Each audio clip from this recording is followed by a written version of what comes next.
দেবাশিস, কোথাও গিয়ে কি মনে হচ্ছে যে বিচার বিলম্বিত হচ্ছে এবং আপনারা এই অভিজ্ঞদের প্রত্যাবর্তন নিয়ে মিছিল করছিলেন, কিন্তু তারই মাঝে কুলতলির ঘটনার সাজা ঘোষণা করলো আদালত, ফাঁসির সাজা হলো, আপনারাও তো তারই অপেক্ষায় নাকি? একদম তাই। আমরা বারবার বলছি যে আজকে আমাদের সহকর্মীর সাথে যে ঘটনা ঘটেছে সেটা কোনো সিম্পল সাধারণ খুন ধর্ষণের ঘটনা নয়। যদি একজন মহিলা ডাক্তারকে তার সব থেকে safe space on duty room সেইখানে তাকে খুন হতে হলো, ধর্ষণ হতে হলো, এবং এই ঘটনার পর তার পেছনে আত্মহত্যা বলে চালানোর চেষ্টা হলো। তথ্য প্রমাণ লোপাটের জন্য সেই হাসপাতালের প্রিন্সিপাল এবং তার পার্শ্ববর্তী থানার ওসি অভিজিৎ মণ্ডল এবং সন্দীপ ঘোষ তাকে সিবিআই হেফাজতে নিল।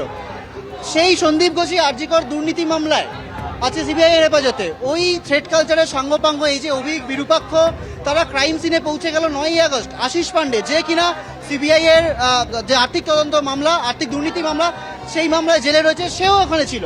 তো এই গোটা জায়গাটা এটা একটা বৃহত্তর ষড়যন্ত্রের পার্ট। আমরা চাই যে খুন এবং ধর্ষণ যারা করেছে, যারা এর সাথে যুক্ত, প্রত্যক্ষভাবে যুক্ত, পরোক্ষভাবে যুক্ত, যারা তথ্য প্রমাণ লোপাট করেছে, প্রত্যেকের কঠোর থেকে কঠোরতম শাস্তি, এটাই আমাদের দাবি। একেবারে কঠোর থেকে কঠোরতম শাস্তি চাইছেন আমাদের আরেক প্রতিনিধি ঝিলম করঞ্জা এই মুহূর্তে আমাদের সঙ্গে রয়েছেন। ঝিলম, এইটা বোধহয় এখন মূল সুর হয়ে দাঁড়িয়েছে।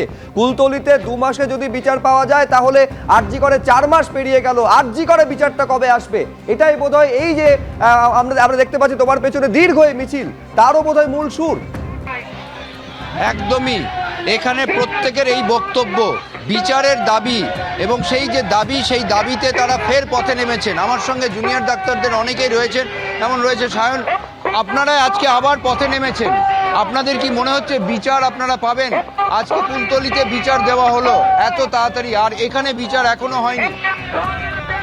আমরা দেখছি ক্রমশ বিচার প্রক্রিয়া স্লথ থেকে স্লথতর হতে চলেছে, এবং যেখানে কুলতলির বিচার হয়ে গেল, জয়নগরেরও বিচার হয়ে গেল, সেখানে এত দিন দেরি হচ্ছে কেন? এবং তার থেকে বড় কথা, প্রশাসনকে আমরা দেখতে পাচ্ছি যেখানে সদর্থক ভূমিকাটা তাদের থেকে এক্সপেক্টেড ছিল, সে জায়গায় পুরো উল্টো ভূমিকা দেখা যাচ্ছে। সেখানে সন্দীপ ঘোষ এবং অভিক বিরূপাক্ষ, দুটো কারণে আমরা বেসিক্যালি আজকে স্বাস্থ্য ভবন অভিযান করছি। প্রথম কথা, অভিক বিরূপাক্ষকে যে মেডিকেল কাউন্সিলে ফেরানো হলো, অভিকদের এগেনস্টে 32টা অভিযোগ, এবং তাতে রাজ্য সরকারেরই গঠিত কমিটি সিলমোহর দিয়েছিল। তো সেটা তারা যখন এনকোয়ারি কমিটি রিপোর্টটা পেশ করেছিল, সেই রিপোর্টটাকে তারা কার্যত ঠান্ডা ঘরে পাঠিয়ে দিয়েছে। অভিকদের এগেনস্টে কোনো অ্যাকশনই নেওয়া হয়নি, তাকে উল্টে মেডিকেল কাউন্সিলে ফেরানো হলো। এবং আর্থিক দুর্নীতি মামলায় সন্দীপ ঘোষকে যে চার্জশিট দেওয়া হয়েছিল, সন্দীপ ঘোষের এগেনস্টে চার্জশিট সিবিআই দিয়েছে, সেটাতে ক্লিয়ারেন্স দিচ্ছে না। কেন স্বাস্থ্য ভবন ক্লিয়ারেন্স দিচ্ছে না? স্বাস্থ্য ভবনেরই তো এমপ্লয়ি সন্দীপ ঘোষ, স্বাস্থ্য ভবন তো তার এমপ্লয়ার। তো সেই দুটো জায়গাতে কোশ্চেন করতে আমরা আজকে স্বাস্থ্য ভবন যাচ্ছি। ধন্যবাদ ঝিলম। বিষয় যে